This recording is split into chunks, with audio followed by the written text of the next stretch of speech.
હંમેશ માટે અહીંયાથી તો પરિક્રમા થાય જ છે ગિરનારમાં. અને એટલે જ મને પણ નવાઈ લાગે છે કે આવો બનાવ અને હાથમાંથી લઈ ગયા પાટોળો આવીને એ એક અજીબ વસ્તુ છે, કારણ કે ત્યાં ચોકી પણ છે પરમેનન્ટ. થોડું પેશન્સની જરૂર છે બધાને. અને સિંહની વસ્તી વધી છે તો એ ગીર અને ગીરની બહાર પણ છે. હવે તમે પાર્ટી કરવા માટે બધા આવે છે. લગ્નો પણ મેં તો ના પાડી છે કે લગ્ન પણ ના થવા જોઈએ.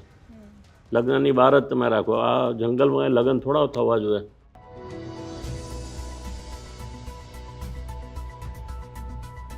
અત્યારે સિંહ અને માણસ વચ્ચેના સંઘર્ષની જે ઘટનાઓ સામે આવી એના પછી હવે સૌથી વધારે ચિંતાનો વિષય છે આજુબાજુના લોકોમાં. ત્યાંના સ્થાનિકોના ઓપિનિયન લીધા તો એ લોકો પણ એવું કહી રહ્યા છે કે હવે સિંહ અમારા ઘરમાં ઘૂસી રહ્યા છે, રેવન્યુમાં આવી રહ્યા છે, ત્યાં આવીને મારણ કરી રહ્યા છે. તો તમારા આટલા વર્ષોના સિંહ સાથેના અનુભવ પરથી તમને શું લાગે છે કે માણસ અને સિંહનું હવેની સ્થિતિમાં સાથે રહેવું શક્ય છે? સિંહ અને માણસ એ વર્ષોથી છે. અને હું તો લગભગ 35 યર્સથી જાઉં છું. અને બીજું આપણે જો કહીએ તો જેટલા મેસ છે ત્યાં અંદર ગામમાં, એટલે જંગલમાં કે જંગલની બહાર, ત્યાં એના બચ્ચાઓ, ત્યાં છોકરાઓ રમતા હોય છે. અને સિંહ એના બચ્ચા પણ ત્યાંથી જાય છે, અને સિંહ પણ જાય છે અને દોડે પણ છે. પણ માલધારીને કોઈ હજી સુધી એ લોકોએ એટેક કર્યા હોય એવો રેર ઇન્સિડન્સ હશે. નહીંતર એ સૌથી વધારે પોપ્યુલેશન તો જંગલની અંદર એ લોકોનું જ છે.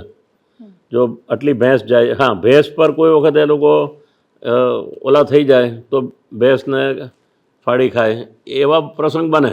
પણ માણસનું કોઈ દિવસ નથી થતું ગીરમાં. એ છે કે ધારીમાં છે કે નેસડા જેટલા છે. ઇવન આપણે બહારની સાઈડ આપણે રોડ પર આવીએ તમે તો નાના નાના નેસ બાજુમાં પણ રોડ પર પણ છે. આપણે જુનાગઢથી તમે આવો મેંદેડાથી તો મેઇન રોડ પર પણ છે. તો ત્યાં પણ ભેંસ છે અને સિંહ ત્યાં પણ આવે છે. એટલે હું માનું છું કે કોન્ફ્લિક્ટ હવે શું કામ થયો છે કે લોકો એની રીલ કરાવવાની જે પદ્ધતિ ચાલુ કરી છે કે લોકો ત્યાં જે આવીને એ લોકોને છેડે છે, એને કારણે મને લાગે છે કે લાયન. અને બીજું કે ખાસ કરીને બે વસ્તુ ઇમ્પોર્ટન્ટ છે. એક તો એ લોકોનું ડ્યુરેશન ઓફ મેટિંગ, અને કબનું બચ્ચાને આ લોકો ફીડ કરતા હોય એવા 6 બચ્ચા હોય અને સિંહણ કરતી હોય અને સિંહ ત્યાં બેઠો હોય અને ત્યાંથી બહાર આવીને લોકો જુએ, અવાજ કરીને બોલાવે, એવા જે પ્રસંગો બને છે એમાંથી સિંહણે ઊભી થઈ જાય અને સિંહ ઊભીને દોડે બી છે. પણ છતાં એવું ઇન્સિડન્સ થયા નથી. એટલે મને લાગે છે કે એ સિવાય તમે એક આખું ગામ છે ત્યાં જ ઓલા નેસની બહાર આપણે ઓલા ત્યાં ડાન્સ કરે છે ને એને શું કહે છે, હા, સીધી લોકો, હા, કેટલા બધા લોકો, હા, કેટલા બધા રહે છે. એમને પૂછો કે તમારે ત્યાં કોઈ તકલીફ થઈ છે તો ત્યાં બી તમને નહીં જોવા મળે. સિદ્ધિમાં પણ તમને એકદમ ક્લિયરલી ત્યાં સૌથી વધારે ત્યાં હોટસ્પોટ એ પણ છે.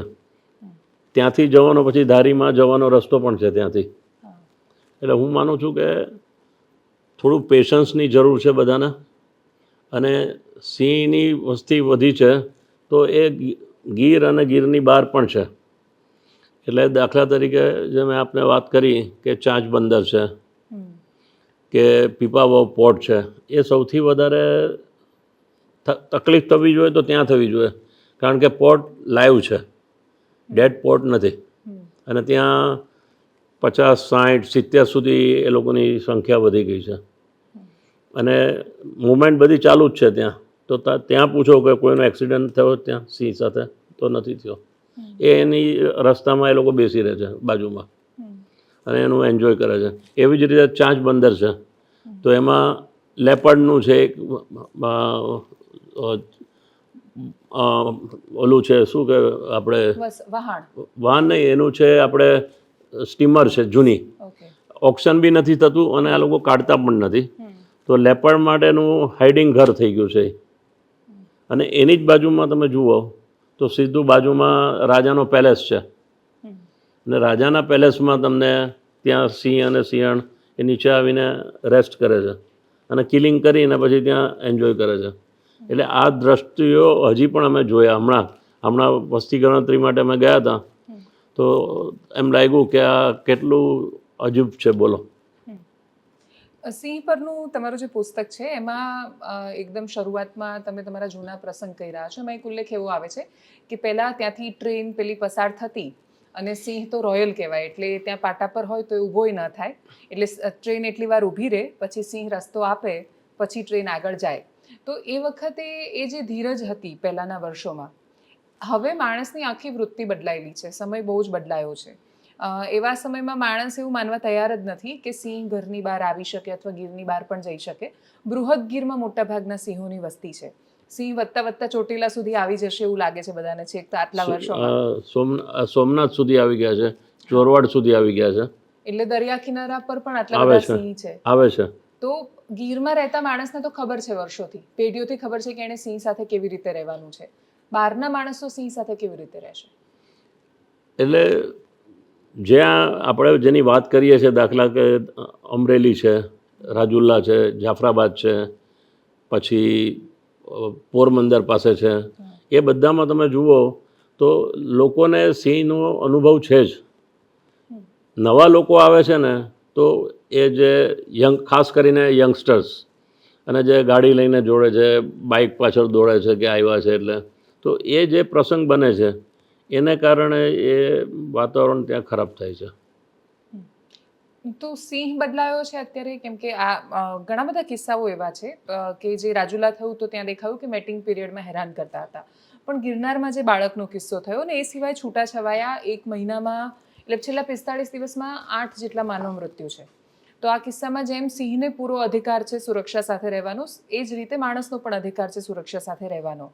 તો આ બેલેન્સ કેવી રીતે જળવાશે? આમ તમે જુઓ કે જે આ બનાવ બન્યો એ અનફોર્ચ્યુનેટ છે, કારણ કે વહેલી સવાર હતી અને સિંહ કે શિયાળો ઉપર ત્યાં જે લાઇટ ફેંકાઈ કે ટોર્ચ કરી, બાકી તમે જો પરિક્રમા ટાઈમે તો ત્યાં કેટલા હજારો માણસો જાય છે. દાખલા તરીકે પાલીતાણાના ડુંગર પર તમે જુઓ તો સિંહે કોને હેરાન કર્યા. અને આ તો હંમેશ માટે અહીંયાથી તો પરિક્રમા થાય જ છે ગિરનારમાં. અને એટલે જ મને પણ નવાઈ લાગે છે કે આવો બનાવ અને હાથમાંથી લઈ ગયા પાટોળો આવીને, એ એક અજીબ વસ્તુ છે. કારણ કે ત્યાં ચોકી પણ છે પરમાનન્ટ, અને ચોકીમાં મને એવું લાગે છે કે ત્યાં માણસો નહીં હોય જે ફોરેસ્ટના માણસ હોવા જોઈએ. એટલે એ લોકો ઉપર આપણે ફોકસ કરવું પડશે અને એ લોકો સાથે આપણે વાત કરવી પડશે કે ભાઈ તમારી જ્યાં ચોકી છે એને એમ્પ્ટી ન રાખો, કે અથવા તો તમે સૂઈ ગયા અને સવારનો 3 ટાઈમ હોય, 2 વાગ્યા હોય, 3 વાગ્યા હોય, તો સિંહને અને લોકોને તો ચાલવાનું છે જ. તો પછી આપણી ધીરજ પણ આપણી પાસે હોવી જોઈએ, એ નથી. અને છેલ્લો પ્રશ્ન, સિંહ જંગલ છોડીને બહાર કેમ આવી રહ્યા છે? કેમ કે મોટા ભાગે ત્યાંના સ્થાનિકો એવી ફરિયાદ કરી રહ્યા છે કે સિંહ જંગલમાં છે, એનાથી વધારે તો બહાર જોવા મળે છે. તો જંગલમાં એને મારણ માટે જગ્યા નથી મળતી કે શું સમસ્યા આવી રહી છે? જો મેઇન વસ્તુ તો મારણની વસ્તુ તો છે જ. એટલે જંગલમાં જેટલું મળે છે તો મળે જ છે. દાખલા તરીકે આપણે જંગલ કોને કહેવાય? તો ધારી છે, વિસાવદર છે, એ બધામાં તો પૂરતા એનિમલ એ લોકોને મળી જાય છે ખાવા માટે. પણ બહાર જે અમરેલી બાજુ જાય છે કે રાજુલા પાસે જાય છે કે પીપાઓ પાસે જાય છે કે આના ધારીની બહાર જેટલા છે, ત્યાં મને લાગે છે કે ત્યાં એ લોકો જાય છે, એનો સેટલ પોતે લે છે, સેટલ થવા માટે ત્યાં જાય છે. અને એને એમ થાય કે ત્યાં આપણે ભેંસ કે બળદ કે ગાયનું મારણ મળી જાય, અને ધીમે ધીમે એ લોકો ત્યાં સેટલ થતા જાય છે. અને કારણ કે જંગલમાં જગ્યા ઓછી જ છે. આ જેટલા આપણે એનિમલ ગણીએ કે 1200 છે કે 1300 છે, તો એ બધા તો જંગલમાં તો 70થી 80 વધારે છે. પછી ધારીમાં અલગ છે, વિસાવદરમાં અલગ છે, પણ બાકી બધી જગ્યાએ જે છે એ ત્યાં જગ્યાએ, અને આપણે જેમ કીધું કે જંગલમાં શું હોવું જોઈએ, તો હું માનું છું કે જંગલના ઝાડો કાઢી નાખવા જોઈએ. જે અત્યારે 2 વાવાઝોડા પછી પણ ત્યાં આ લોકો ઓપ્શન કરેલ નથી. અને મેં 2-3 વાર ભારત સરકારમાં પણ ફોરેસ્ટ ડિપાર્ટમેન્ટને અને અહીંયાના સરકારને પણ મેં લખ્યું કે તમે 2 વાવાઝોડાના જંગલના જે ઝાડો છે એનું ઓપ્શન કરીને હજી તમે કાઢી નથી શકતા, એટલે એ જગ્યા તો ખાલી કરો. અને નવા ઝાડ તો નાખવાની પ્રોસિજર હોવી જ ના જોઈએ હવે, અને એ લોકો કરતા પણ નથી. પરંતુ સૌથી વધારે તો મેઇન તકલીફ શું છે કે હવે ઘાસ હોવું જોઈએ. જેમ આપણે ઈસ્ટ આફ્રિકામાં તમે જુઓ તો તમને ઝાડ વચમાં ગોતવું પડશે કે ઝાડ છે કે નહીં, તો ઘાસ જ છે. તો ઘાસનો કન્સેપ્ટ હવે લાવવો પડશે બહારની સાઈડ પણ છતાં એને નેશનલ પાર્કમાં તો નથી જી. દાખલા તરીકે આપણે જે અત્યારે બનાવ બને છે is not part of national park. એ રિઝર્વ ફોરેસ્ટની પણ બહારનું જ એરિયા છે. હા, એટલે એના માટે આપણે નવેસર વિચાર કરવો પડશે કે ત્યાં શું કરવું જોઈએ. અને જેટલી હોસ્પિટલો બનાવી છે એ લોકો માટે જે આપણે જેટલા દવા સાધનો લઈ આવીએ છીએ એનું મોનિટરિંગ પ્રોપરલી ન થતું એવું મને લાગે છે. અને આ પોપ્યુલેશનનું સાયન્ટિફિક કંટ્રોલ અને ખૂબ બધા અધિકારીઓ સિંહને રિલોકેટ કરવાની પણ વાત કરે છે, અને તમે એમાં તો અસહમતિ તમારી વારંવાર બતાવી ચૂક્યા છો કે તમે સહમત નથી કે સિંહને બીજા રાજ્યમાં મોકલવા જોઈએ. તો એની પાછળનું કારણ શું છે? એટલા માટે કે આ આપણા માટે ગૌરવની જગ્યા છે સિંહ, અને એશિયામાં પછી પહેલી વાર આપણે ગુજરાતમાં છે. હવે તમે બહાર મોકલશો તો એ પ્રોટેક્શન થશે કે નહીં આપણને ખબર નથી. ત્યાં જઈને વચમાં મધ્યપ્રદેશ સરકારે માંગ્યા હતા, રાજસ્થાન સરકારે માંગ્યા હતા. એ વખતે પણ આપણા મુખ્યમંત્રી અહીંયા નરેન્દ્રભાઈ હતા ત્યારે પણ એમને કીધું હતું કે ભાઈ તમે તમારો નકશો બનાવીને આપો, તમારું એરિયા બતાવો કે તમે કેવી રીતે એને પ્રોટેક્ટ કરશો. એવું પ્રોટેક્શનવાળું હજી કોઈ એવું પ્રપોઝલ હજી આવી નથી. અને આપણે જો ગમે ત્યાં આપી દેશું તો પછી જે આપણું ગૌરવ છે એ આપણે બહાર વેચીએ છીએ એવું થશે. એટલે વેચવા ન જોઈએ. શરૂઆતમાં તમે જુઓ તો જૂનાગઢ નવાબ જ્યારે હતા ત્યારે 6 લયા હતા લાયન ખાલી રહ્યા હતા, અને જૂના વિડીયો મને મળશે તો હું કહીશ તમને. તો એ 6માંથી આજે આપણે અહીંયા પહોંચ્યા છે. એટલે આપણને હ્યુમન કન્સલ્ટ અત્યારે આવે છે, પણ એની સાથે સાથે આપણે એ લોકોનું જતન કરવું જોઈએ એ આપણાથી નથી થતું. અને ખાસ કરીને હું અપીલ એ જ કરું છું કે ડિપાર્ટમેન્ટને પણ સજાગ થઈ અને આ બધા રૂટ ઉપર જ્યાં ખાસ કરીને લાયનની પોપ્યુલેશન છે ત્યાં ચોકી બનાવી દેવી જોઈએ. દાખલા તરીકે હમણાં જ પાલીતાણામાં પણ આટલા બધા સિંહ આવી ગયા છે. તો લોકેશન માટે ત્યાં 2 જણા હોય તો થાય નહીં. એનું જંગલ પણ મોટું છે પાલીતાણાનું પણ. એટલે દરેક જગ્યાએ મને એવું લાગે છે કે રીલોકેશન પછી આપણે એનું જે ધ્યાન રાખવું જોઈએ એ આપણે નથી રાખ્યું. દાખલા તરીકે અમરેલી છે, જાફરાબાદ છે, પીપાવાવ છે, આ બધી જગ્યાએ એની રીતે જ ચાલે છે. આમાં 2 પ્રશ્નો એ પણ બહુ મહત્વના છે કે જેમ ગિરનારની ચોકીની વાત થઈ કે 4 માણસો ત્યાં હોવા જોઈતા હતા. વનરક્ષકોનું જે એસોસિએશન છે બીટગાર્ડનું, એમણે સરકારને પત્ર લખ્યો છે કે એટલી પૂરતી સંખ્યા જ નથી માણસોની કે આટલા બધા વધતા ઇન્સિડન્ટ્સ, અને બહુ બધી જગ્યાએ તો રામ ભરોસે સિંહ ચાલી રહ્યા છે. તો એ સંખ્યાની કેટલી જરૂર તમને લાગે છે? મને લાગે છે કે ઘણું રિક્રુટમેન્ટની જરૂરિયાત છે. અને હું તો એવું કહું છું કે તમે ટેમ્પરરીથી શરૂ કરો કે 3 વર્ષ માટે 4 વર્ષ માટે એસ્ટાબ્લિશ થાય. તો મને લાગે છે કે જેટલો ગીરનો એરિયા છે અથવા તો બહાર જ્યાં ગીરમાં સિંહો જ્યાં ગયા છે, અમરેલી, ધારી, રાજુલા બાજુ, કોડીનાર, ત્યાં આપણે એક ચોકીઓ પણ બનાવવી પડે અને માણસોને પણ રિક્રુટ કરવા જોઈએ હંગામી. કારણ કે સરકારમાં સિસ્ટમ કરતાં વાર લાગશે, એટલે ઊભા નહીં થાય. પરંતુ તમે ઇઝ એન્ડ બેટ રીતે તમે કરો ઇમિડિયેટલી તો એ એટલું બજેટ પણ એટલું નથી કે કોઈ તમે બીટ ગાર્ડ બનાવી દો તો 4 લોકો ત્યાં રહે. કે દાખલા તરીકે પાલીતાણામાં હોય તો ત્યાં 40-50 સિંહ આવે છે. એટલે માણસ તો આ બધી જ જગ્યાએ જોશે. જેટલી જગ્યાએ જે આપણે અત્યારે વિચારીએ છીએ ત્યાં મને એવું લાગે છે કે 300-400 રિક્રુટમેન્ટ ઊભા કરવા જોઈએ. અને એટલું જ પછી કારના વ્હીકલ પણ હોવા જોઈએ. એ વ્હીકલો પણ નથી. એટલે વ્હીકલ માટે મારે વચમાં ચર્ચા થઈ હતી કે એ આપણે વિલ વર્કઆઉટ કે કેટલા વ્હીકલની કેટલી ક્યાં જરૂરિયાત છે પહેલાં તો એ પણ આપણે વ્હીકલ લઈને આપીએ તો પછી એનું મેન્ટેનન્સથી લઈને પેટ્રોલ ડીઝલનું શું કરવાનું એ પણ એક જોવાનું. એ સિવાય એક બીજું જે મેઇન વસ્તુ આપણે થઈ કે દાખલા તરીકે ભોજદેમાં પણ મારું ઘર છે, તો ત્યાં એટલા બધા રિસોર્ટ છે, અનઓથોરાઇઝ રિસોર્ટ છે બધા, અને રાતના 12 વાગે એ લોકો હા રાતના કરે છે. અને ભોજદે નંબર 1 લોકેશન છે જ્યાં સિંહનું મુવમેન્ટ મેક્ઝિમમ છે. અને ત્યાંથી આ લોકો રાતના 4 વાગ્યા સુધી અવાજ કરે છે. અને બીજું કે આ રિસોર્ટ કોણે પરમિશન આપી છે એ એનું સ્કેન કરીને પહેલાં તો એ બંધ કરવા જોઈએ. એટલે એના માટે હું પ્રાઇમ મિનિસ્ટરને અને મુખ્યમંત્રીશ્રીને તેમજ અર્જુનભાઈ અને આપણા હોમ મિનિસ્ટર હર્ષ સંઘવીને કહેશું કે તમે આ રિસર્ચ કરાવો કે કેટલા અનઓથોરાઇઝ રિસોર્ટ થયા છે. પહેલાં તો એને બંધ કરાવો. એ પહેલું બંધ થાય ને તો જેટલા થયેલા છે એને પછી કઈ રીતે કંટ્રોલમાં લેવાના કે 6 વાગ્યા પછી તમારે લાઇટ બંધ કરવાની કે 7 વાગ્યા પછી. હવે તમે પાર્ટી કરવા માટે બધા આવે છે.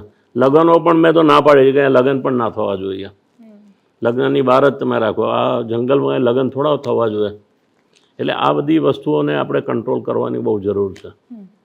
બીજું જંગલનું ટુરિઝમ બહુ અલગ છે. એટલે ત્યાં તમે સામાન્ય જગ્યા ઉપર જે રીતે લોકો ફરવા જાય, આજે રાજુલા પાસેનો કિસ્સો બન્યો એમાં પણ પ્રોબ્લેમ એ જ હતી, એ લોકોના બધાના જ્યારે ઇન્સ્ટાગ્રામ ચેક કર્યા તો એ બધાને આદત હતી સિંહની નજીક જઈને ફોટો લેવાની, સેલ્ફી લેવાની, વિડીયો મૂકવાની, રીલ મૂકવાની. તો ગીરના માણસને તો ખબર છે કે એણે સિંહની આમન્ય રાખવાની છે, તો એ સિંહની આમન્ય રાખે છે, સિંહ એમની આમન્ય રાખે છે અને વર્ષોથી સહજીવન ચાલે છે. બરાબર. બહારના માણસો છે એ એવું કહે છે કે સિંહ અમારા ઘરમાં ઘૂસ્યો. હવે સિંહને ખબર નથી કે અહીંયા જંગલની સરહદ પૂરી થઈ જાય છે. સિંહને નથી ખબર કે આ રેવન્યુનો એરિયા છે. એટલે જંગલનું કાનૂન માણસે બનાવ્યું. આપણે એવું અપેક્ષા રાખીએ છીએ કે સિંહ એ કાનૂનને ફોલો કરે, પણ એની સામે માણસોમાં જે ઓલ ઓવર પ્રકૃતિનું ઇકોલોજીનું અવેરનેસ કરવાની વધારે જરૂર છે. અને મને લાગે છે કે નાના ગામમાં પણ આવીને બેસી જાય છે, તો ત્યાં એને કોઈ હેરાન નથી કરતું, આવીને બેસી જાય છે. એની ભેંસ હોય ત્યાં કે એનું રહેઠાણ હોય ત્યાં આવીને વયા બી જાય છે. અને બહુ તો એમાં નુકસાન થાય તો ભેંસને લઈ જાય તો આ લોકો એને પૈસા આપે છે જંગલ ખાતાવાળો, કે ગાયને લઈ જાય તો કે બકરીને લઈ જાય તો એ ત્યાં સુધી ટોલરેબલ હતું. પણ હવે માણસો એની પાછળ દોડે છે એના ફોટા કરવા માટે, રીલ કરવા માટે. એટલે એ બધી વસ્તુને તાત્કાલિક રોકવાની જરૂર છે. અને ખાસ કરીને જે ભોજદેનું મેં જે વાત કરી છે એ આપણે તરત જ એનું અમલ કરવો જોઈએ. એવી જ રીતે જે બીજા એરિયા છે ત્યાં પણ ભલે ત્યાં બાઉન્ડ્રીની બહાર હોય પણ ત્યાં તમે જો એવા રાતના 12 વાગ્યા સુધી લાઇટ ચાલુ રાખવા દો તો પછી આ જ વસ્તુ થવાની છે. સિંહ આ કયા કિસ્સાઓમાં હુમલો કરે છે? તમારો અનુભવ શું કહે છે એમાં? કેમ કે આ મોટાભાગના કિસ્સાઓમાં એવી ખબર પડી છે કે કોઈને કોઈ રીતે સિંહ પ્રતાડિત થયેલો હતો, અને એટલે માણસ જો સમજશે નહીં કે સિંહ હોય તો એની સાથે કઈ રીતે વર્તન કરવાનું છે. તો અને એ પ્રકૃતિ શિક્ષણ માટે પણ કામ થવું જોઈએ, લાગે છે તમને એવું? એ અવેરનેસ તો જેટલી સ્કૂલો છે ત્યાં કે હોસ્ટેલ છે અથવા તો નાની કોલેજો છે ત્યાં અવેરનેસ આપણે કરવી જોઈએ કે જેથી કરીને એ લોકો એના પેરેન્ટ્સ સુધી આ મેસેજ જાય. કારણ કે છોકરાઓ અંદર છે પણ ફેમિલી તો બહાર છે. એટલે જો છોકરાઓથી એ તમે મેસેજ કરો અને ગામવાળાને પણ આપણે અવેરનેસ કરાવવી જોઈએ કે ભાઈ તમારે ત્યાં છે તો તમારે શું કરવું જોઈએ. અને જંગલ ખાતાનો કેવી રીતે કોન્ટેક્ટ કરવાનો, અંદર કંઈ તમને રંજાડ થતું હોય તો દાખલા તરીકે કે આ ભોજદેની આજુબાજુમાં પણ બધા ઘરો બનેલા છે, તો એવી રીતે દરેક જગ્યાએ છે. મારે કરસનગઢમાં હું જ્યાં રહું છું, બીજું મારું ઘર છે, એની પાછળ પણ ત્યાં જંગલ જ છે. અને જંગલની બાજુમાં માલધારી પણ છે અને નેસડા બી છે. એટલે હું જઉં છું તો ત્યાં એ લોકો ત્યાં બેઠા જ હોય છે. એટલે એને કોઈ ભય નથી. એટલે જે તકલીફ છે ને એ રેવન્યુ સાઈડ વધી ગઈ છે એવું માનું છું. અને આ જે ગિરનારનું થયું એ એક્સિડન્ટલી પહેલી વખત આ જોવામાં આવ્યું. બાકી તો કેટલા લોકો એના પર જાય છે. ત્યાં તો રેગ્યુલર દર્શન કરવા માટે લોકો જાય છે, મેળા લાગતા હોય છે, પણ કોઈ દિવસ આ થયું નથી. અને દરેક કિસ્સામાં એક અલગ સ્ટોરી છે એની પાછળની, હુમલા પાછળની. તો શું એનો પણ હવે અભ્યાસ કરવાની જરૂર લાગે છે? એટલે મેન તો મેં કીધું ને કે 2 વસ્તુ ખાસ ધ્યાન હોવાની. એક તો મેટિંગ પ્લેસ જ્યાં સિંહોની હોય, ખાસ કરીને 2 સિઝન છે એ લોકોની, વિન્ટર અને મોન્સૂન. એ સિવાય બચ્ચા જે ફીડ કરતી હોય સિંહણ, એના 4 બચ્ચા કે 5 બચ્ચાને એને આપણે કેવી રીતે એજ્યુકેટ કરવા જોઈએ કે ત્યાં એની આજુબાજુ જવું ન જોઈએ. અને એના માટે ડિપાર્ટમેન્ટે પણ એમાં ધ્યાન રાખવું પડે એવું છે.